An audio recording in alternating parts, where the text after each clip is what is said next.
that.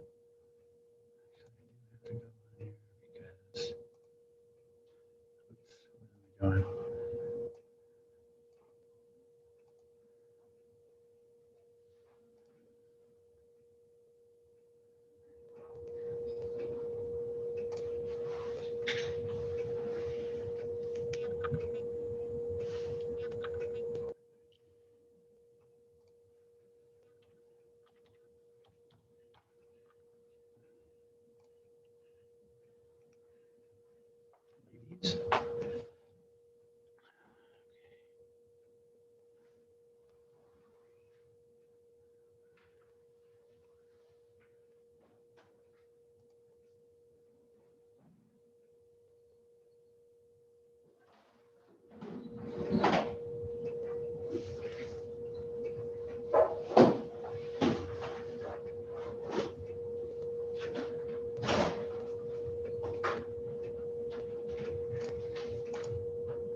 Just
yes, you know.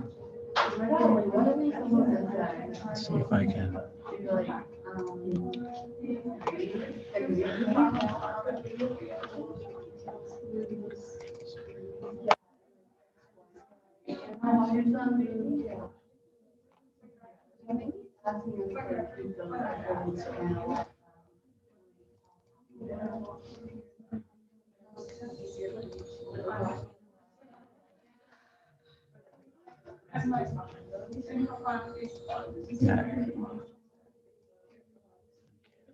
This and then use that as my backup, just in case.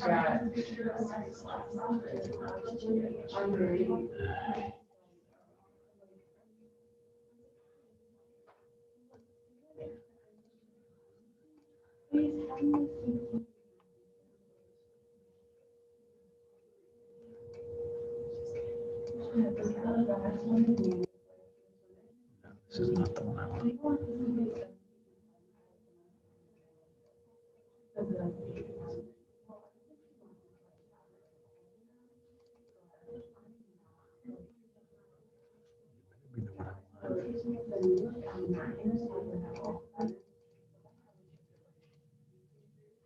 Of course it's not.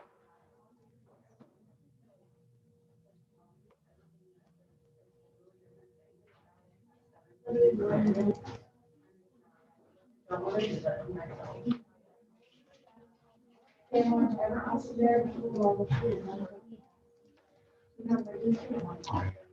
to use this. Anything at all, and I don't know how to get this.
Put in the wrong day. House is here. Baldino. Brooks. Is Cortazar.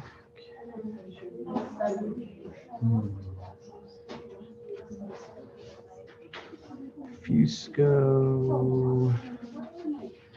Kisner. Kraft. Chronicle. Peralta. Leonard. Margalis. No. The Agua. Sure. I think that's Raya in the back. So it's Trauber. Tish on the back. Deckard. Reno is not here. Okay. All right. Ms. Dunstan. Is that? Sorry, Ms. Dunstan. Ms. Eppheimer. Where are you, Ms. Eppheimer? Okay. Ms. Gartner. Let's see here. Okay. Ms. Gartner. Ms. Kratz. Lee. Ms. Margalis is not here.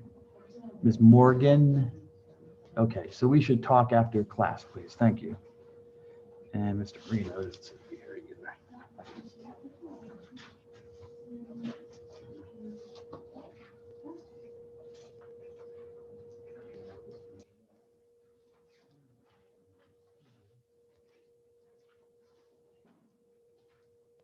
Okay, good to see you all. Please remember, I hope you've been getting emails. Well, you have been getting emails, but check your emails because the evaluations have opened. So you should be getting emails from the university. So please fill out the evaluations. They are online. They're not on paper. So please do them. And today I'm going to show a video from CBS News that they did several years ago. I guess they were doing these videos about world religions. I don't know how many they actually did. I can only find 2. But nevertheless, I came across this video sometime in the past, and I thought it was interesting because it covers Buddhism, it covers Christian Science, and it covers Jainism all in one little video. It's not very long, as you can see. It's about 26 minutes. But then I thought that I would add some of my own comments on those things because, I find them interesting. Buddhism certainly is very important in the modern world. A lot of you were exposed to it during your course project by going to the Zen meditation.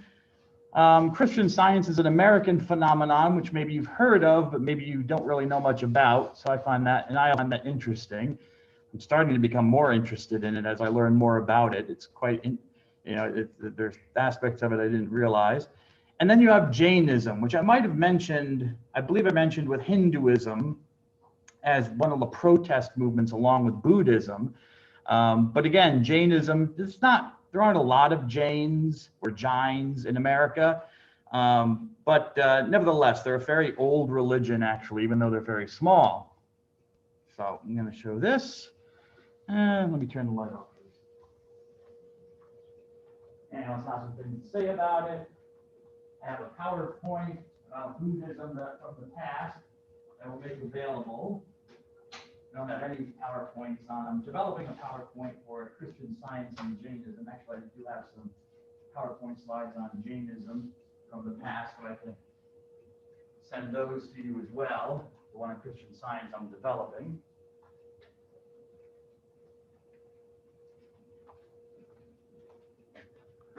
All righty, here we go.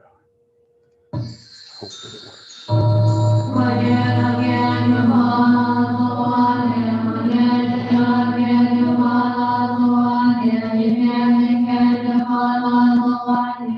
In the Buddha teaching, every living being has the beautiful potential known as Buddha nature.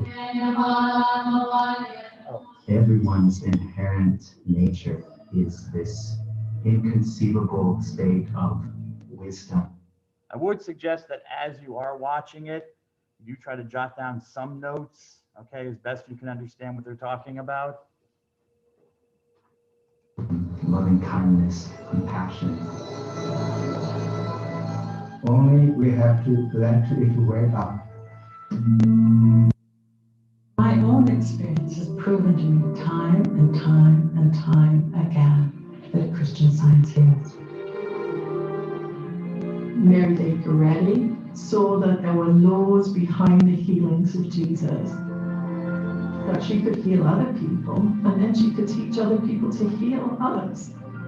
It's getting the human mind out of the way and allowing the divine mind and divine consciousness to be present.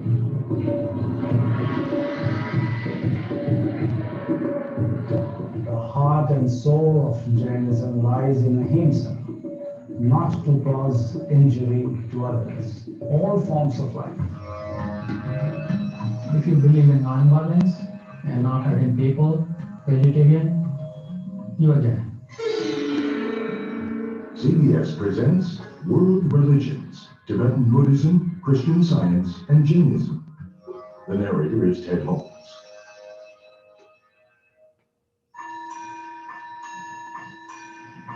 Buddhism was founded in the 6th century in northern India. The religion's founder is known as Gautama Buddha. The essence of the Buddha teaching is to be kind and to be nice and to feel happy. The Venerable Khenpo Sewang Rinpoche is the founder of Padma Samye Ling, a Tibetan Buddhist monastery in upstate New York. Then wherever you go, always be calm and peaceful, watch your mind. Those are what the Buddha teaches. Siddhartha Gautama was born the son of a king and lived a privileged and sheltered life. In his early 20s, he was venturing outside of the usual area of where he was kept, and he started to see like people sick and people getting old and people dying. And that immediately caused the question in his mind, will this happen to me? That led him to look inwardly. What is the cause of this trouble, all this suffering? The fundamental cause of suffering is one's own deed and one's own action and the negative emotions such as ignorance, attachment, anger. Gautama left the palace and went to live the life of a monk. While meditating under a Bodhi tree, he attained enlightenment. The principal cause of suffering that he found was that core feeling that I have this fixed, permanent, singular, independent, unchanging self in here, which I so strongly feel is there. That me actually isn't there. It's not findable. That was his enlightenment. Without filtering everything through this narrow sense of grasping ego clinging, it's peace, it's loving, it's calm, it's infinitely available.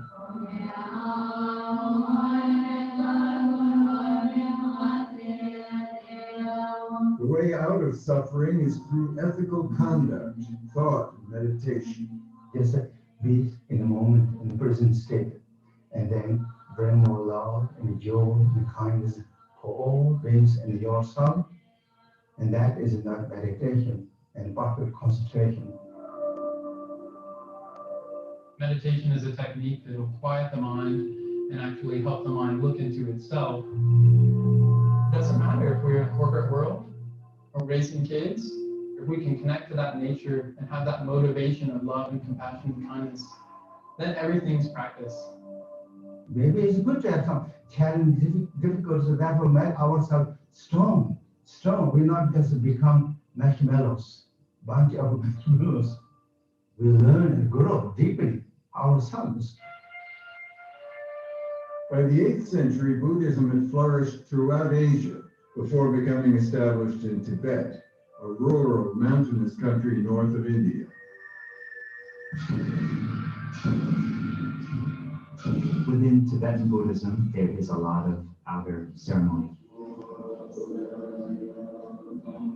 There's wearing the clothes one wears, there's during the practices, there's recitation of different prayers and instruments played and offerings made.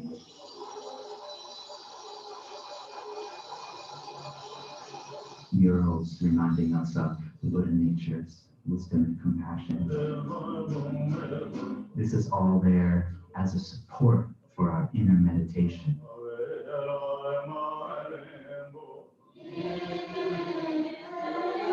Tibetan Buddhists looked to His Holiness the Dalai Lama as their leader. Until recently, he was also the leader of the Tibetan government in exile. He is the emanation of the Buddha of compassion. His activity, his love, his kindness, his courage, his openness brought so much calm and peace, harmonious to the Tibetan people.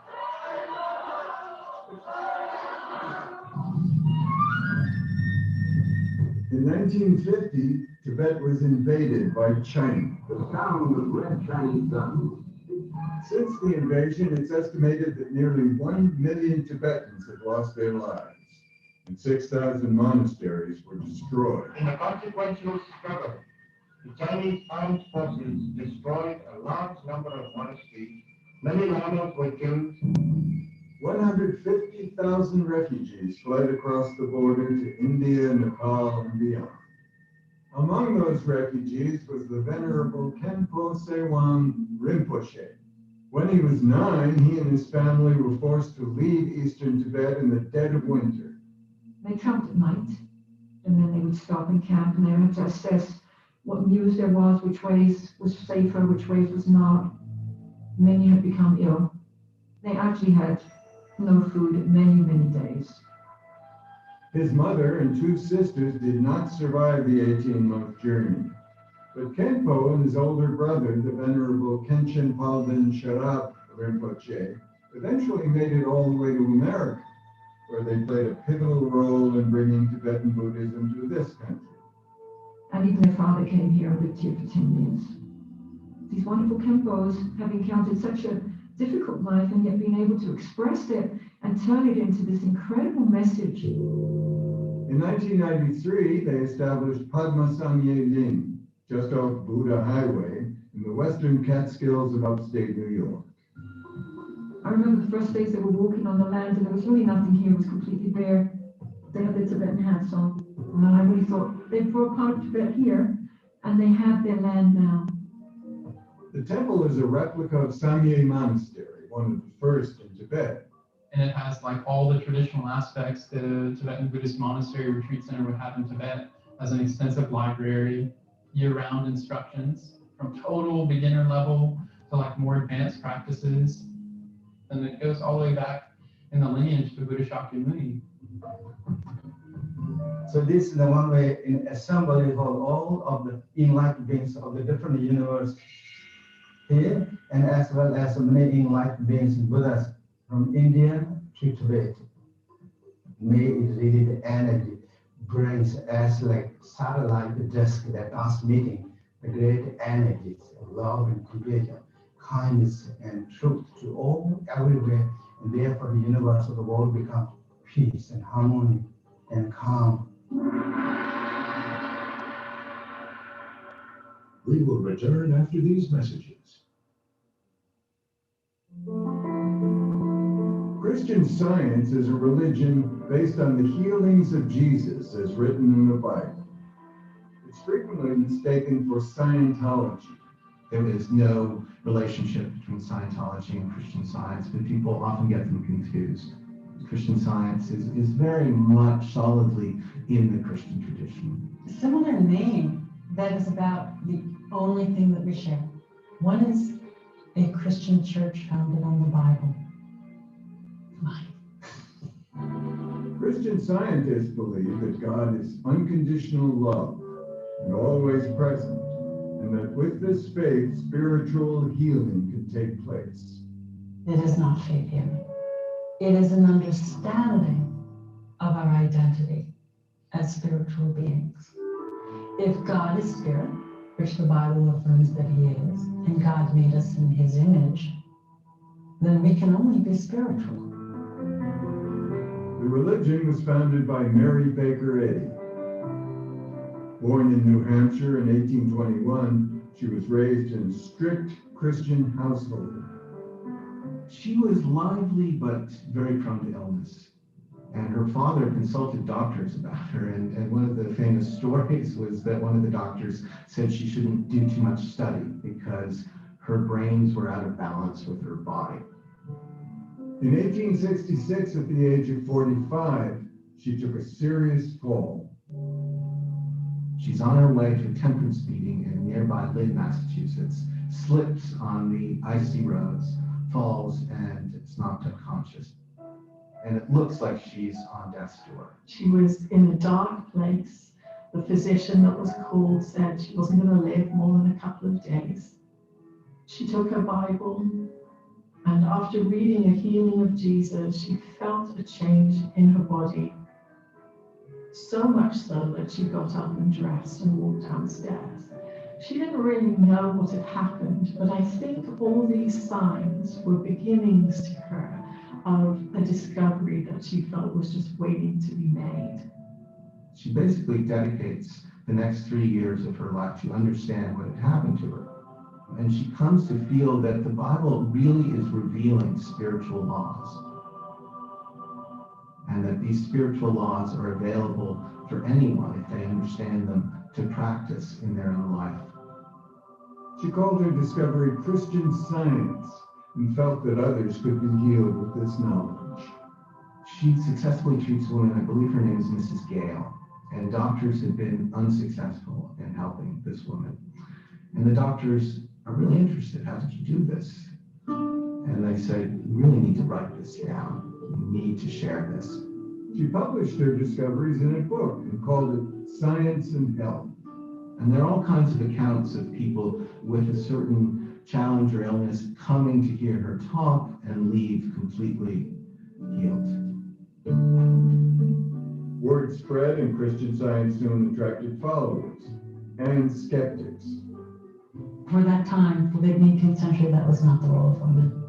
This was threatening the status quo. At the early 20th century, the medical profession was coming into focus, and this was inconsistent with that. So there was a lot of resistance. There was the concern that Jesus healed. So if we heal also, then that's saying that he wasn't special. And it's like, no, I think that's a misunderstanding. You know, Jesus said, the works that I do shall you do also. Christian Science wasn't something new. Christian Science was putting on paper the ideas of Jesus' experience from 2,000 years ago. In her theology, she really challenges the whole idea of the fall, that there is a separation between humanity and God. Disease is thought of as an erroneous condition. God could not create anything that's flawed, anything that is subject or vulnerable to disease. Christian scientists encounter the same challenges as everyone else. But then what follows may be different. The more that we see that as an idea of God, we cannot be separated from him, the less it appears in our daily experience. When Christian scientists heal, generally we don't think of it as terms of, oh, that's when I was healed of a stomach bug, a sore foot, or whatever. That's when I realized that my identity as a spiritual idea is unbroken, forever intact. The evidence humanly may be a change of circumstances. Over the years, members of the community have faced criticism for not seeking medical attention when injured or sick. There's no prohibition on going to a doctor. Christian Scientists are free to use whatever kind of treatment they would like. There have been some Christian Scientists who have taken things to extreme, going far beyond what Mary Baker Eddy would have taught about that. But she definitely championed the right of the individual to choose the type of health care that they thought was best for them. In 1892, Mrs. Eddy established the First Church of Christ Scientist in Boston, Massachusetts. Today, there are churches and Christian Science reading rooms in over 70 countries around the world. And it's completely a church of lay people. There are no professional clergy. Sunday services are conducted by two readers. One reads from the Bible, the other from Science and Health. And then every Wednesday, there's testimonies of Christian Science healing. When she was in her 80s, Mary Baker Eddy found herself the victim of personal attacks in the newspapers. She was the victim of yellow journalism during the last decade of her life. For instance, the New York Wrld, there were very unfair and false attacks. They said that she was dying, that she had a member of her household impersonate her on her daily carriage rides. They claimed that she was mentally incompetent and couldn't manage her own affairs. Partly as a way to counter the negative claims, she created the Christian Science Monitor. The paper's motto is to injure no man, but to bless all mankind. That's her language for 1908. And I think everybody here thinks about that. And again, not in religious terms, but just in terms of wanting to be constructive. We think of our readers as people who care about the world. They don't want to be frightened by the news or just titillated by the news. Ultimately, they want it to go somewhere constructive. Mary Baker Eddy was 89 years old when she died.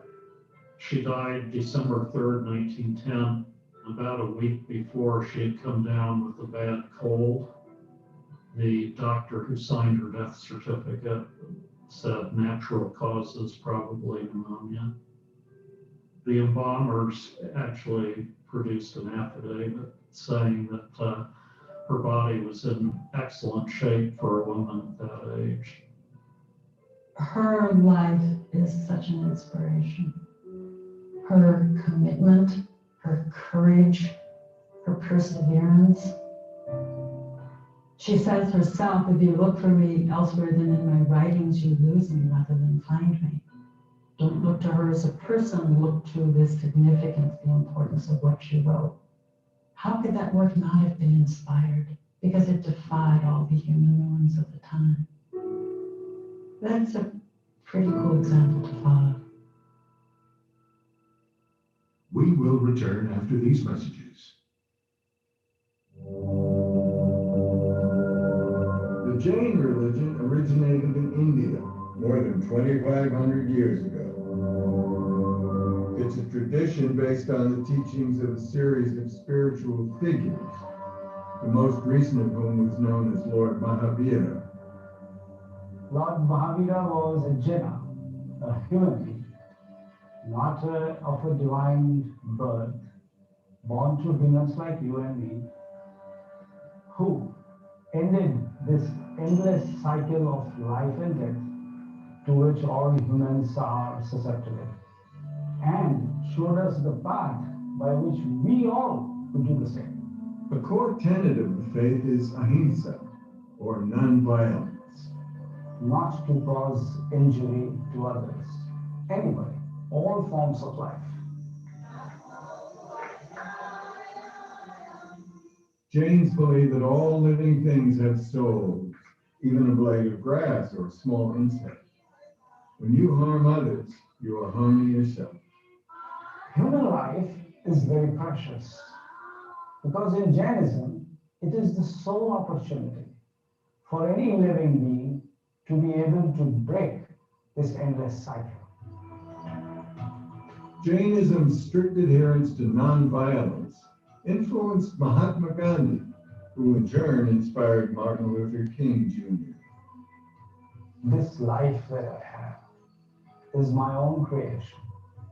Through my thoughts, my deeds, and my actions, I made it. And if I have not done it right, I can undo it. The faithful seek to minimize their impact on the natural world, and they are strict vegetarians. All of our efforts, this entire life, this entire path of purification is intended to reduce our karma, to be able to bring back the soul to its original, pristine, glorious, resplendent status.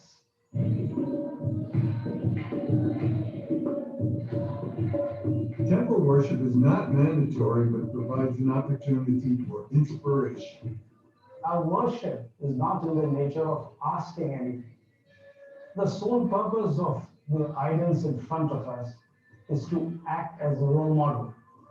They are our heroes. So we go to the temple to commit ourselves to be more like them and to reach the same destination that they reached. Within the faith community, there are monks and nuns. Monks and nuns have given up all possessions. They have no property, they have no bank account, they don't own anything. All that they are interested in and are engaged in is the pursuit of higher spiritual growth. In keeping with the tenet of nonviolence, they sometimes wear masks to prevent killing even the tiniest microbes. For centuries, Jain monks and nuns were only permitted to travel by foot. But in 1975, one monk broke with tradition. Acharya Sushil Kumar Ji was the first Jain monk in at least 2,000 years who took the unprecedented step of traveling outside of India to promote the message of Mahavira. He's affectionately known as Guruji, meaning teacher or spiritual guide. He was taking one of the most significant steps in the Jain religion in modern times. When he came here, he had no possessions, no nothing. In 1983, with the help of a small group of Americans, he founded Siddhachalam in Blairstown, New Jersey. I am told that it was an abandoned place for many years. He had with him a few other monks. They told him this place was not suited for spiritual pursuits. Anytime they try to meditate, there is some kind of a serious disturbance. So he said, and that is precisely why I chose this spot. Because it is here that my powers of meditation, my yogic powers, will transform this place, so that generations to come will call this a place of pilgrimage. Only somebody like Guruji would have had that foresight. How in 25, 30 years or 50, 100 years, a place like this will evolve. You know, I mean, he saw it when nobody even imagined or dreamt that Jain temples will exist in this part of the world. Everything was right about it. Guruji wrote in 1983, if you come here to do business, you will get success.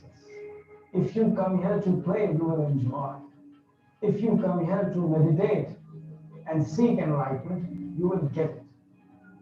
All sects of Jainism, non-Jains, anybody who believes in the message of Ahimsa, this place belongs to that person. Today, the land is an oasis for all living things. This place, as you can see, it connects with the nature. And our nature is to be in peace. This place basically gives the food for my soul, food for my mind. This is not just about convenience. This is about you really want to come here and you really want to spend the time, you want to meditate. My family has some history with the place, and they knew Guruji from India when he was in India. It's just peaceful vibration, and I can connect to my roots and where I come from. They recently created their own Shikaji, a sacred site of pilgrimage for Jains. It's the only one of its kind outside India.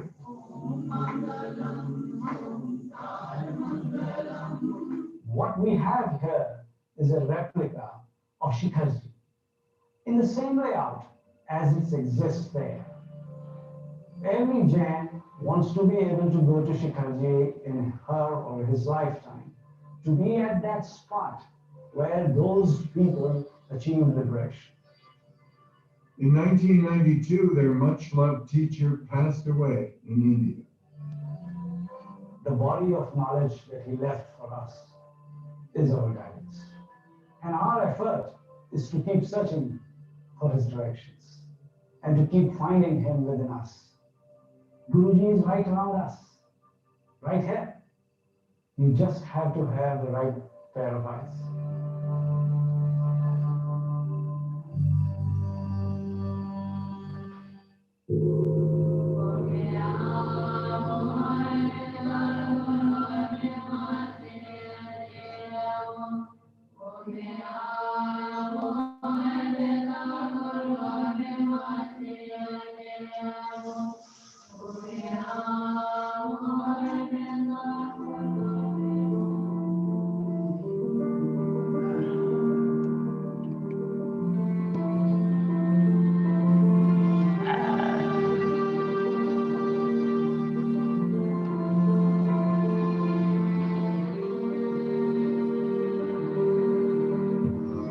I guess that doesn't matter really.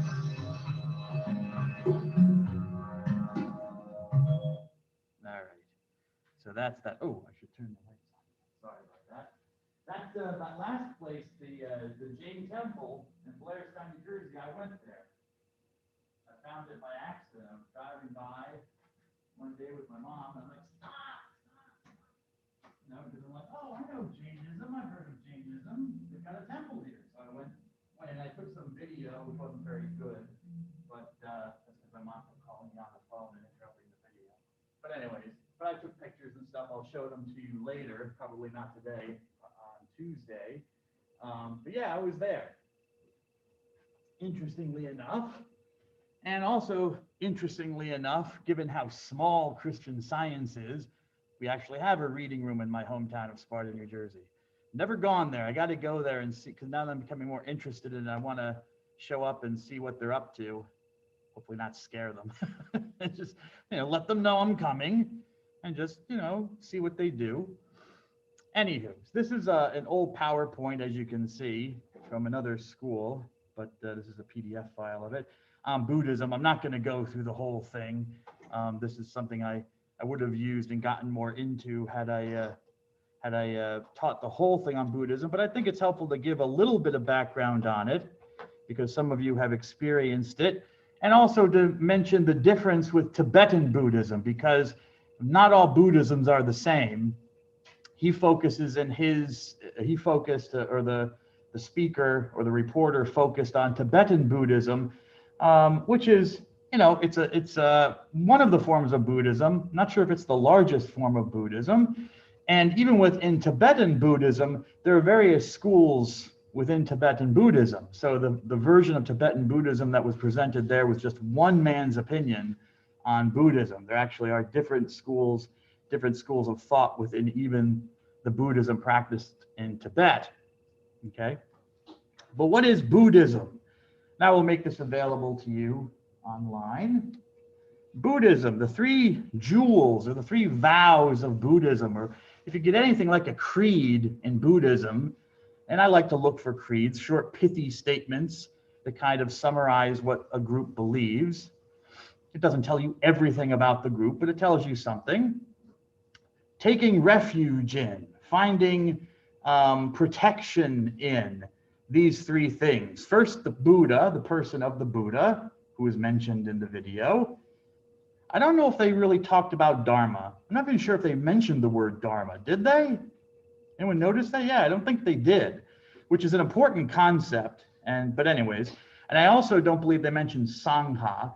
But you take refuge in the person of the Buddha, you take refuge in his teaching, which is the Dharma, and you take refuge in the community of all Buddhists, or all of those who are seeking enlightenment, which is called the Sangha. So that statement is called the three jewels, and it's about as close as you get to a creedal statement, a statement of belief. But what do these things mean? Well, let's start with the Buddha. They talked a little bit about him already, and I'm just going to flesh a few things out. Okay, there's more information on the PowerPoints here that I'm going to talk about. So don't get scared and be like, oh no, he's going to all this, But if I do mention something like give you a definition of the Buddha and talk about it, or Shakyamuni, because they mentioned the word, then be aware of those things and take note of them. Okay. The man's name, he's called the Buddha. Buddha is like Christ. It's a title. The Christ, the anointed one. The Buddha means the enlightened one, is how it's traditionally translated. As you see up here in the PowerPoint, really the word at its root means someone who is awakened, someone who has woken up from sleep. Okay? That's what it really means. He is the awakened one. He is the Buddha who has awakened from the sleep of non-reality, and now he's awake, his eyes are wide open, and he sees what reality truly is. And then he goes to teach others how to also become awake. His name in life as a human, before he became the enlightened one, was Gautama Siddhartha. And you'll see this both ways. Maybe I should have put it Siddhartha Gautama, but I think I was trying to be clever here. Because in a lot of cultures, if you experience other cultures, say Arabic culture or Asian cultures, Chinese, Korean, Japanese, even some European cultures like Hungarian, they put the family name first. Your family that you come from comes first before your personal name. So there are a lot, and this happens a lot throughout the world, okay? People don't do things the same way, but we're not exposed to it, so we don't realize it. And as you go along, you meet people, you realize these things. So for example, in other cultures, it'd be typical for me to be referred to as Dunn Matthew rather than Matthew Dunn. My family name, my surname would come first. And that's a lot of times how you'll see Siddhartha's name given. Gautama is his family name, and Siddhartha is his given name, his personal name. But if I wanted to westernize it and flip it around, I'd say Siddhartha Gautama. It's fine. If you're reading like Wikipedia or something and they keep referring to him as Gautama, just know they're referring to his last name. It's like saying Smith, Smith was born in these dates, and then Smith had this experience, and Smith did this, or whatever. It's the same thing. It's not the person's personal name. It's just the convention to refer to a person's last name. And those are his customary dates, 563 to 483. However, you have to take those dates with a grain of salt, okay? Because we're just not sure. Those dates that are there, and if I did ask you on a test or something specifically, you should know them, 563 to 483. But, they're based on, I'm not going to get into the whole story, but there are two chronologies of the Buddha, when the Buddha lived. And they're based on how long he lived, the Buddha lived, before someone else lived, this Indian emperor named Ashoka. And we're not exactly sure when Ashoka lived. So it makes things difficult for dating when Siddhartha Gautama actually lived. There have been some, I want to say recent, but in recent memory, let's say, going back to 2013, they have archaeological digs in India. Actually, now it's the country of Nepal. It's not India anymore. It was India at the time. And they've been digging in the town where they say that the Buddha was born, Gautama Siddhartha, or Siddhartha Gautama was born. And I think for simplicity's sake, we'll just keep calling him the Buddha. And they discovered at a shrine, a Buddhist shrine, or a shrine that they were digging in, they found an underlayer that predated, was rather old, and came from, I think, in the mid-500s, like 550 BC. So look at the dates up there, 563, his birth. And if they're correct, and that this shrine to Buddha, this Buddhist shrine dates from 550, clearly it's before what scholars think was his birth, so it's probably a ballpark figure, a safe ballpark figure would be to say that he was probably born and living in the 7th century, and probably the 600s AD, somewhere in there. So anytime, I guess I would say, from the 7th century BC to the 6th century BC, you can't really be any more definite than that. It's just, with the evidence we have, it's not possible. So those are the accepted dates among scholars, but there have been some further, at least one further archaeological discovery that would seem to push back his date. And I actually emailed the guy, he's in the United Kingdom, the archaeologist, see if he responds back to me. Just wondering if, what was reported in 2013 is still the case, that they were able to date the site to 550 BC. So yeah, if you consider that we know that the Buddha lived until 80, so he was 80 years old when he died, according to the sources, assuming they're accurate. So, and the shrine had to be built after he died, and you had to give it some time in between. So probably the 7th century is actually a better ballpark than the 6th century, I would say. 7th century BC is the 600s. So yes, he was born in India, but in modern times, the town he was born in is actually located in the current nation of Nepal. Okay, and I don't think I put that on the PowerPoint. You give it the next slide. He's called the Buddha. I already explained that. He is the one who has awakened to the truth. They also called him in the video Shakyamuni.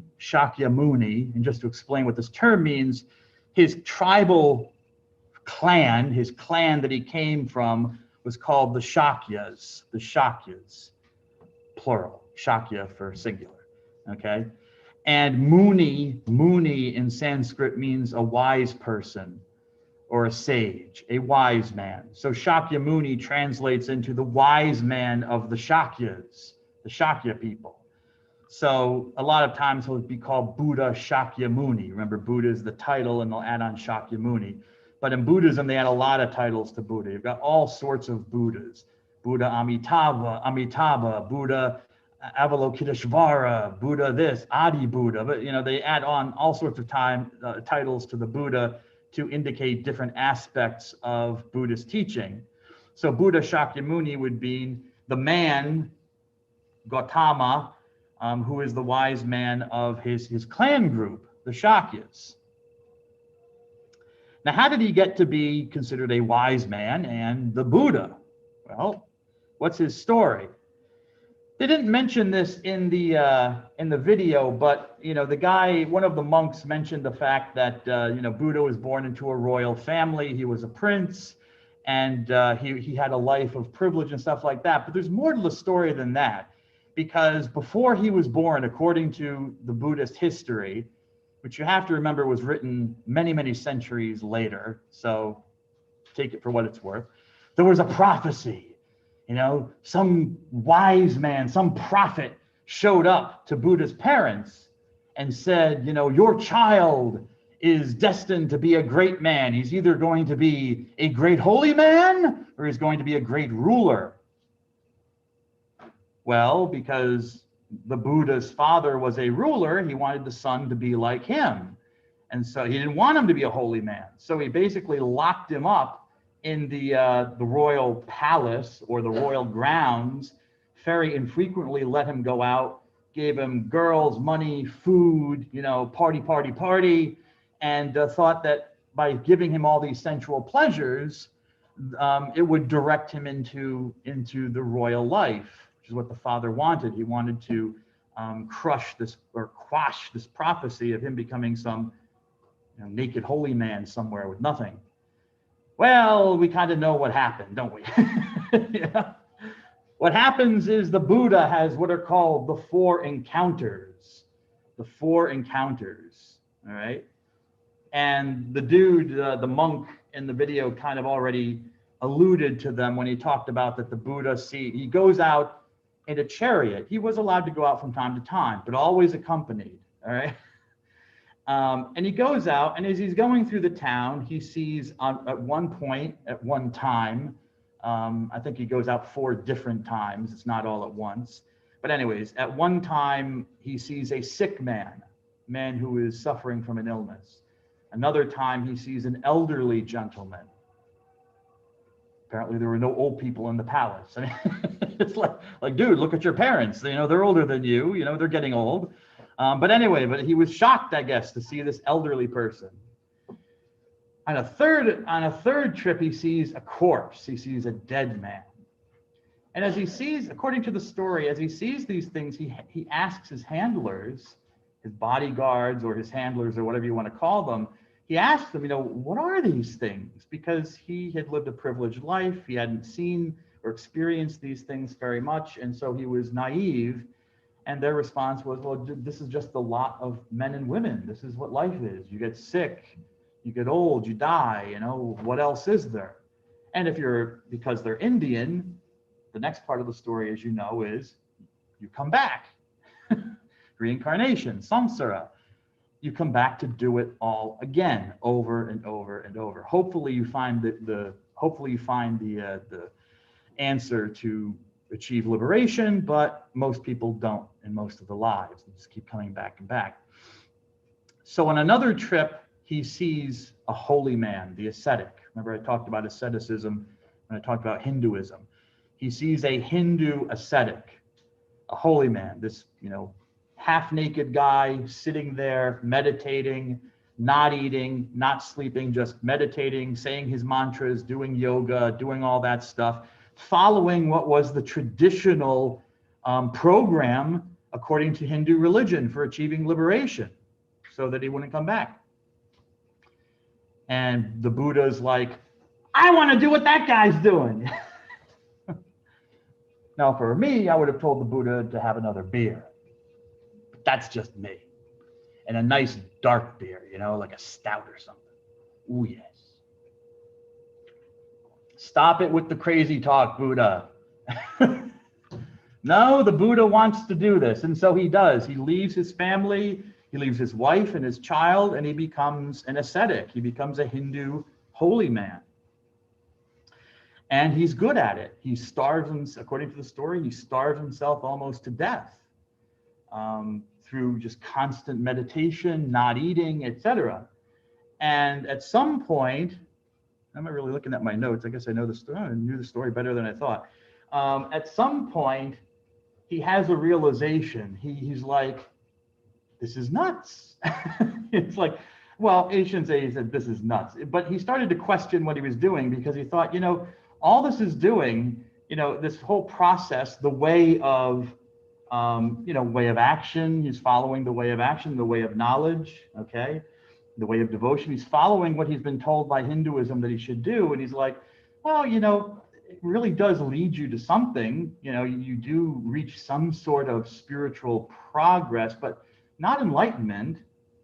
He didn't feel like he was reaching enlightenment. He felt like he hit a wall. He had done as much as he could do, and he didn't feel Hinduism could teach him anymore. And so, according to the story, people would come by, and you'll see this even in India. If you go to India, you'll see holy men on street corners, like just there meditating and stuff like that. And sometimes people will come by and they'll leave them plates of rice or food or something. Now, if you're a true holy man, you don't touch it. Not when anybody's looking, at least. And so the Buddha is there with several other of these holy guys, and people were leaving them offerings of food and stuff. No one's touching it. That's the last thing you would do. However, one hand reaches forward and draws the bowl of rice towards him to eat. I think he only takes 1 grain of rice, if I remember the story true. That's enough. The other holy men are like, what are you doing? And they think he's a sellout. They say, get out of here. You're a sellout. You're violent. You've sinned, or sold out is probably a better term for putting it. You're not authentic anymore. And so he leaves because he didn't see the point of this. It was too extreme. And he started thinking, the extreme didn't lead anywhere. Maybe if you have a middle path, a middle way, where you don't go to extremes, you don't go to complete excess, but you don't go also to complete denial. You have a union of the two. Maybe that will lead somewhere. It seemed to make sense because he had had excess, and that didn't satisfy him. He had now had complete denial as an ascetic. That didn't satisfy him. So he goes and sits under a tree, maybe like some people do when they need to decide something, is go somewhere, and it's like, I'm going to sit here until I figure this out.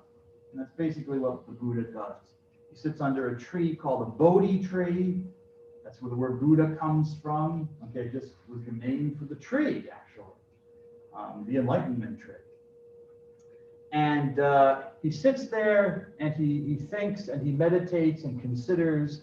And as he's doing that, eventually he's able to work things out and comes to an awakening of sorts about what's the problem with life, with human life, and how could it be solved.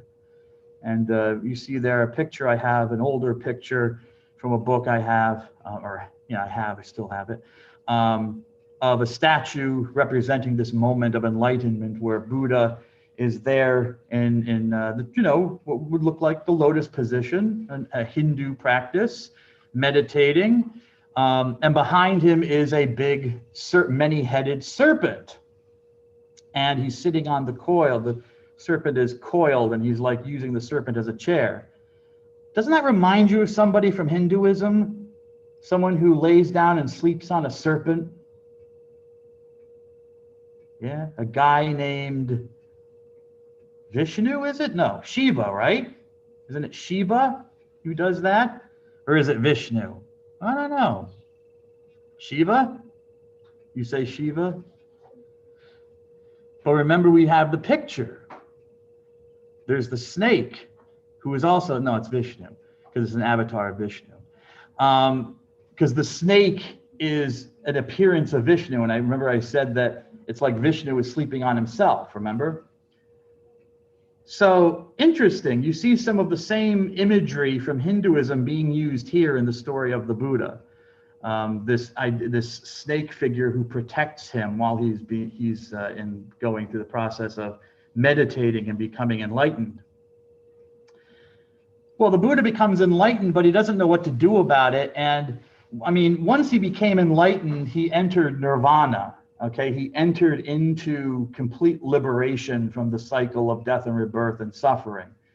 So at that point, Buddhists believe he wasn't really with us anymore. even though he still appeared to be. You know? Okay, so you have to understand there are different appearances of the Buddha. Once the Buddha became enlightened, he kind of disappeared, but his human body was still hanging around doing stuff. So anyways, but that's their theology of it. Nevertheless, the Buddha's sitting there and he's like, okay, I'm in nirvana, I've reached enlightenment, awakening, I have no need to remain in this physical realm, this realm of suffering. What do I do about it? And he's tempted by a demon who tries to first scare him into not telling anybody. Don't tell anybody how to, I like making people suffer. Don't tell anybody how to get out of it. And that doesn't work with the Buddha. And, he tries to, he has shows him sexual things with women and stuff like that to try to tempt him through lust and stuff like that. That doesn't work with the Buddha. All sorts of temptations and stuff like that. And finally, he tries reasoning. Reasoning, which works, which almost works with the Buddha. He says, Buddha, why get up and start teaching people these things? Just go into nirvana. You've reached it. You found the answer you were looking for, that you were looking for. Who cares about the rest of humanity? They're a bunch of dullards. They're stupid. They won't listen to you anyways. Not only will they not understand what you're teaching, they won't listen to it, they won't practice it, they won't care about it. So who cares about them? Go on. Now, that kind of starts working on the Buddha. He starts thinking about that. Yeah, maybe I should do that. Until we have the intervention of a god. A god shows up. Shut up, demon! And tells Buddha, no, Buddha, even if, this god, who, interestingly enough, is a god you might be familiar with.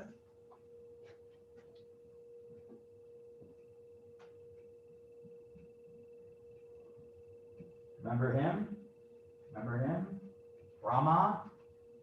Brahma counter reasons with the Buddha, saying he compares people to like lotus flowers.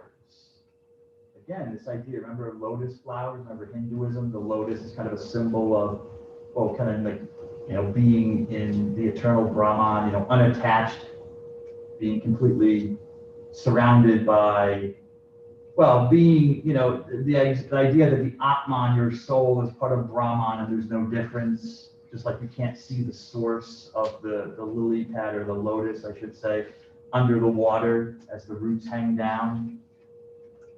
You don't see, it has no source. And so, remember that's the lotus was used, I believe it is used as a symbol of Brahman, yes? Of the god Brahman, to show that he as a god is without source, even though he is created. But ultimately, he creates and organizes everything else. So the same idea of lotus appears here, that the Brahma gives the example that people are like lotus flowers floating on the water, where their roots are going down into the muck, into the mud, okay? So people are like mud in a way. They're dirty, they're like these flowers that the roots go down into the muck, and they're attached, they're attached to their sources in this mud, okay? And but they're pushing up to the light, people want the light of enlightenment. And you're the one to bring it to them, Buddha. And even if some of them hear this message, that's enough. And that argument kind of convinces the Buddha to get up and to begin teaching the Dharma. Giving the teaching. The teaching of what he thought the problem was, what he had been enlightened about.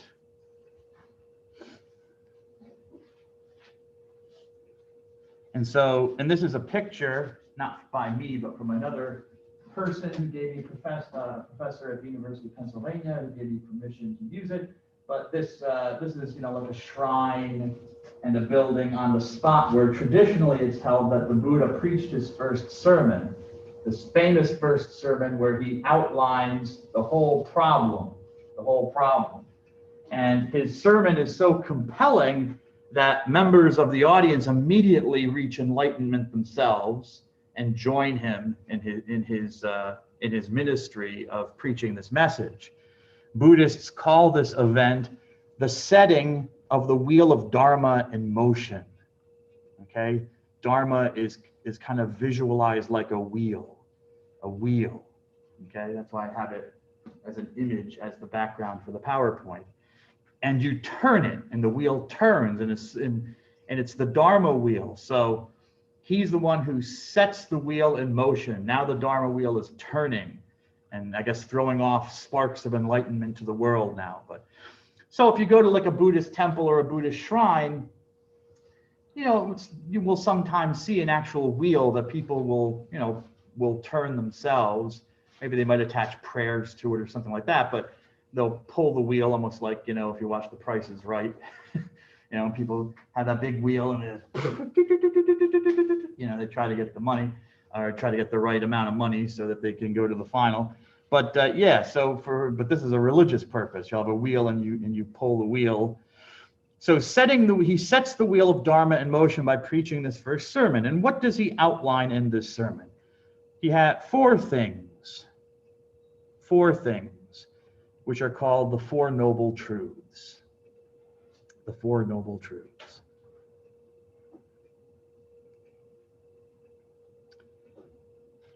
This is a picture, again by another professor, of Buddha Parinirvana. I told you they attach a lot of names to the word Buddha to indicate different aspects of Buddhist teaching. And this is Parinirvana.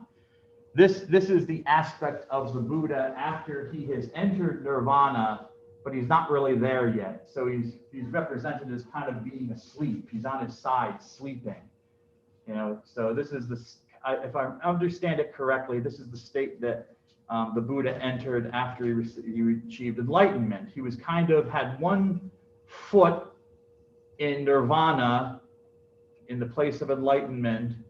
He had reached his goal, but he still had one foot in the natural world so that he could teach people. So he's kind of here, but not here anymore.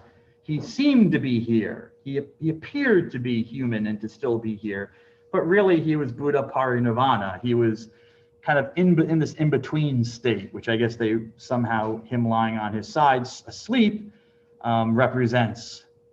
is meant to represent. So what's the problem? Well, the first thing is that human beings suffer. The universal human experience is one of misery and pain. That was his first truth that he realized. And to know this, leads to the next, or leads to the next question, which is, okay, if I realize that that life, the existence of human beings is misery, pain, suffering, why? So what's the origin of it? Why is it happening? And he realized that suffering was due to the effects of karma. The idea of karma comes back.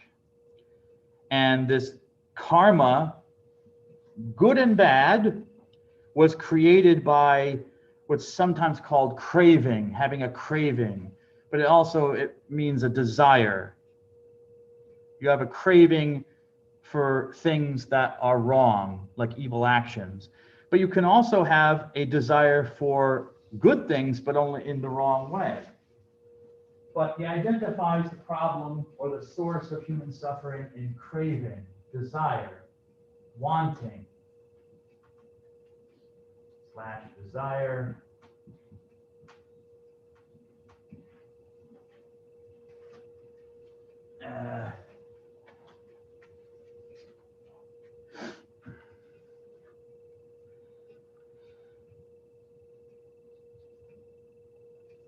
The root of the problem with desire, humanity's desire, is that it's misplaced. And this was mentioned during the video by one of the monks, that we think that there is a permanence, a stability to reality, especially ourselves, that is really an illusion. It really does not exist. Reality is impermanent.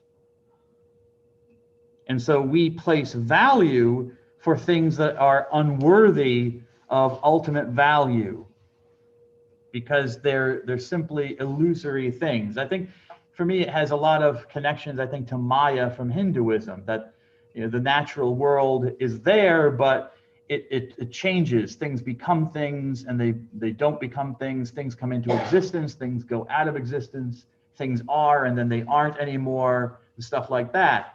And Hinduism has the same idea with Maya, okay? That this is the fact that you want to see that everything is permanent and always the same is really Maya, an illusion. And I guess the Buddha, his insight, or his addition to that, or what makes him revolutionary, is that he extends it, okay? Because in Hinduism, at least you know that you exist. There is at least something, the Atman, that is going through all the cycles of death and rebirth. But for the Buddha, no, even the Atman does not exist.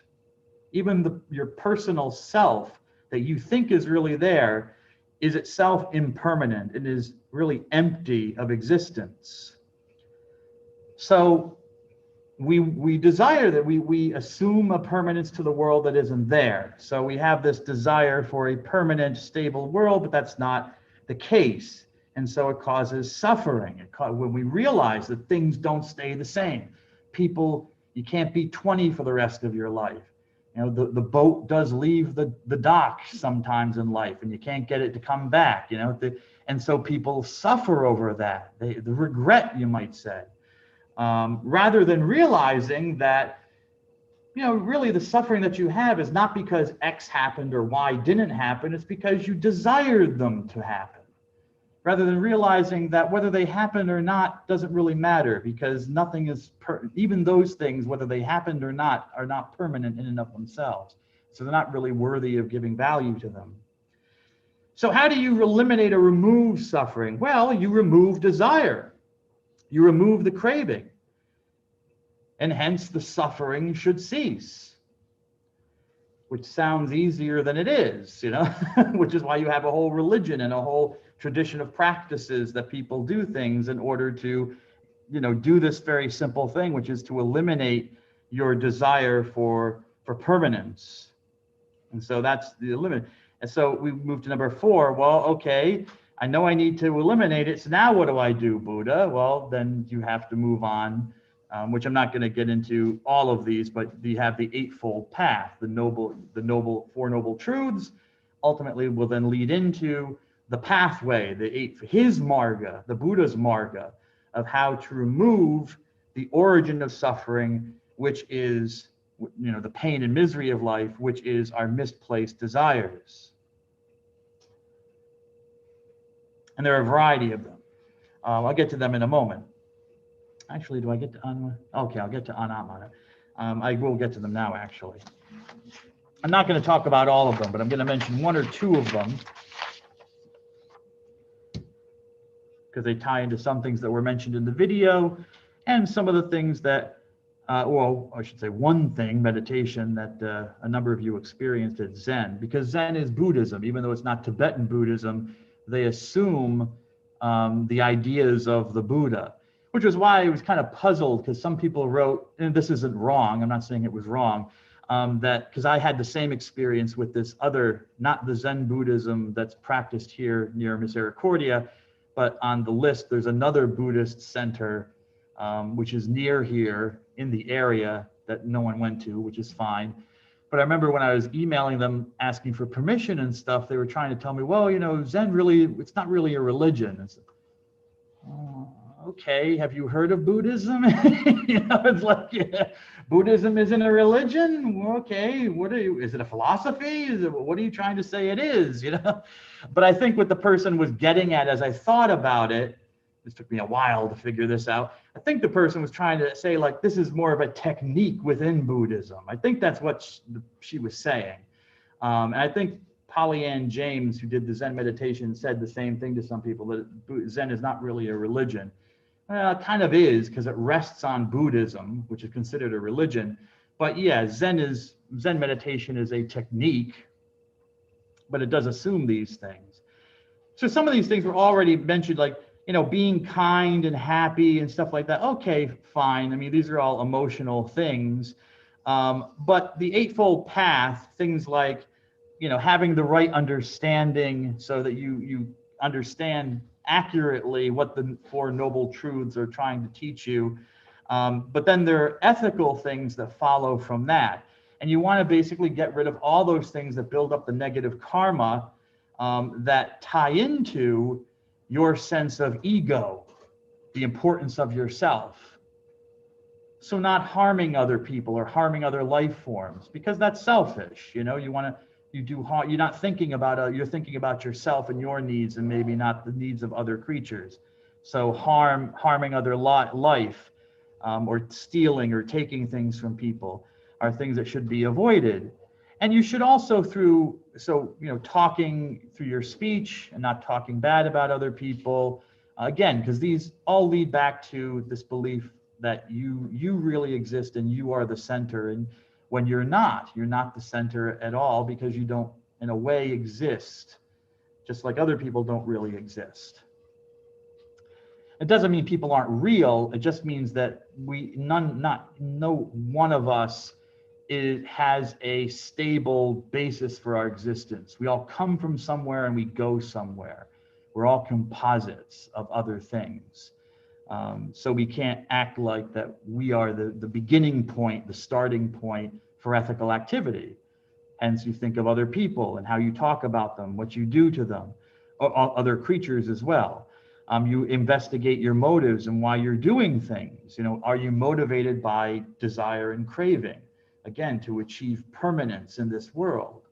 And I had to think about that when I thought we were talking about the Dalai Lama, because, I know it's a tragedy that Tibet was invaded by the communists and stuff like that. But as an outsider, I would want to ask him, why does that matter to you? It's a country, it's a nation state, it's your culture, it's your people. That makes sense to me. But that makes sense to me from my mindset, and I'm not a Buddhist. But if I were a Buddhist, I'd be like, why, if all things are impermanent and empty of existence, why does it matter to you? Since, you might say, well, it's my country. Yeah, but there is no my. There is no my that exists to have a country. So again, why does it matter? But that'd be something I'd want to ask. Anyways. So you purify your motives. And these are all practices. These are all practices that people will perform in their daily life, and also more rigorously. Where would meditation fit in? Meditation would fit in at the bottom when we get to being mindful and concentrating. So Zen is you're concentrating, you should be concentrating on a point. That's what and sometimes Buddhist monks will concentrate on just like a point in the wall, or something very specific to focus on, and we'll do that for a long period of time. And again, the point is to eliminate thoughts. I know people talk about mindfulness now, especially in psychology. It's become like a big thing to talk about mindfulness. Of course, they never mention the fact that they're kind of stealing this from Buddhism, but okay. The purpose of mindfulness, being mindful of your thoughts, is not to have a psychological effect like, oh yeah, now I understand why I have that thought, or okay, I can take a bad thought and let it float away and it's not part of me. Okay, those are good things. I'm not saying that psychologically there aren't good things. That's not what Buddhist meditation is about. It's to recognize that all these thoughts, good, bad, and indifferent, that are coming into your head are really coming from nowhere. They're the composites of your mind. And so your mind is made up of different thoughts and experiences. So there's no real unity to it. Hence, it's empty of existence. You now realize that the mind you think is really there is really not there. Not as you think it is. There's not some unified person that is you, or some you that's there. And that's what they're trying to get you to realize, and that enlighten you to with, say, Zen meditation. And the guy mentioned that in the video. He said that, you realize that there is no real I that's there. There's no permanent self that's there. And that's the whole point of the meditation. It's not to make you feel relaxed. It does make you feel relaxed, but there's a purpose for that relaxation. They don't want you all tensed up. They want you to be able to relax, so all the thoughts will come and you can just let them go and realize that, whoa, there's nothing left after that. Yeah, that's the point. There's really nothing left after that. There's no unifying thing there. It's just a bunch of disparate thoughts that are there that you think is a you, but is really not. Okay. For Buddha, so the question would be, but I perceive, and this is where you get into the problem, I perceive that there's a me, that there's an I. That's the illusion. What you're really perceiving for the Buddha is karma. You're perceiving the effects of karma from a previous life or the current life, those good and bad things. Those are what are kind of binding you together. But those can come apart when you go into the next life. I mean, they'll follow you into the next life, but the purpose of enlightenment is to kind of blow that apart so you have no karma that is proceeding into the next life, or that you realize that really there are different strands of karma which aren't really unified in anything. So really nothing's progressing into the next life, just the different strands of karma. Okay. God bless you all. I will see you on Tuesday.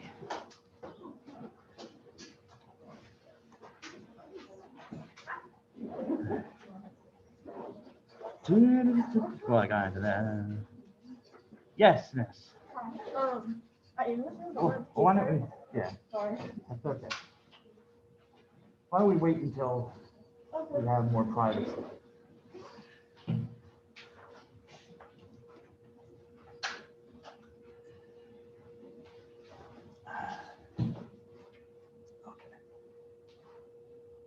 Let's do this. All right. Okay.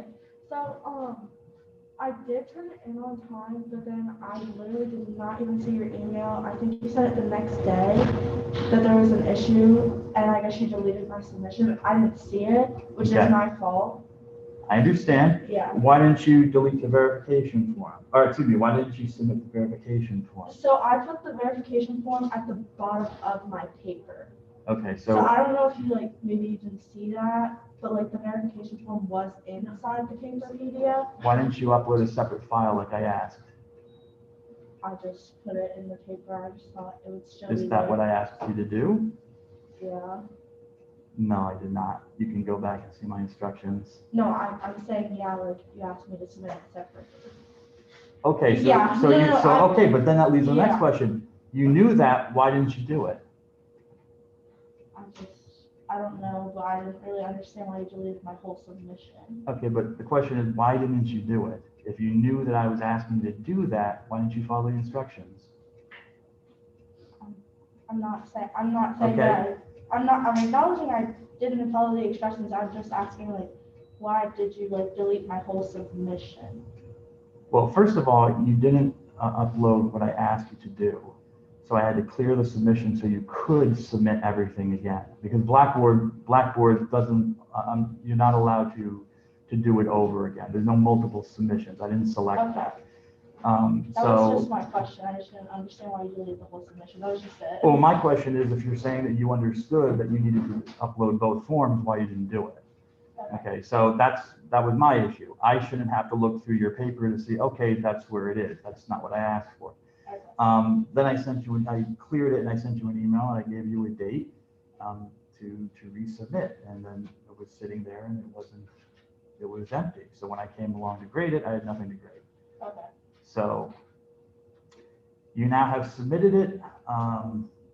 So I'll accept it. I looked at, or excuse me, you say the verification is at the bottom of the paper, so it's there. Yeah, okay. It is there. Okay, so it's fine. Okay. But as I said in my email, there are going to be consequences to it. Yeah, that's fine. All right. Thank you, miss. Have a good day. Yeah.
Well.